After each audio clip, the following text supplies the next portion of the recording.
Akora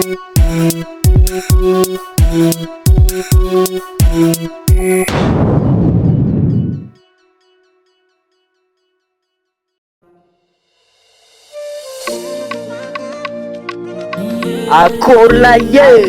yes muziki, beauté 100%.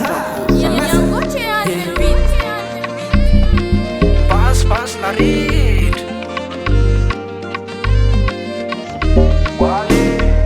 Hey,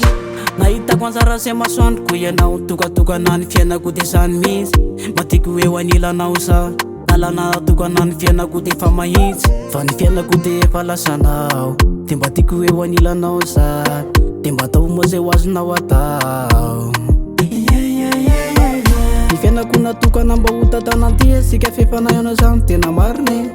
aisandry soriso hananaka nanty asika fefanayanao tsisy farany ny fity efa bobaka sy hozarazarana fa omeko anao zany tsisy farany de efa notakariko ny lanitra de vitako nanangona mikitana mambolane rehefa tianao de tianao sa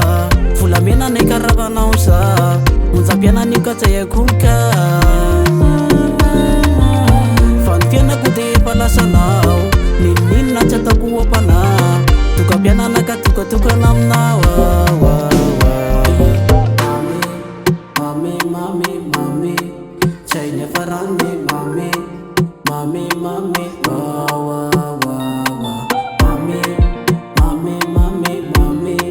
tsay ny afarany mame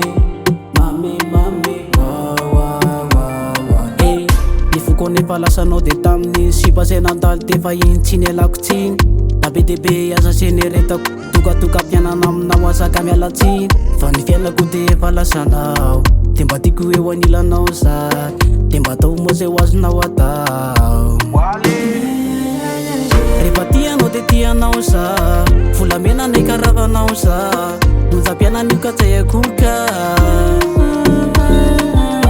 fa ny fiainako de efa lasanao nininona tsy atako ampana tokampianana ka tokatokana aminao rehefa tianao de tianao sa volamena ny karavanao sa onjam-pianan'io ka tsay akoka fa ny fiainako de efa lasanao nininona tsy atako ampana tokampianana ka tokatokana aminao KM Production.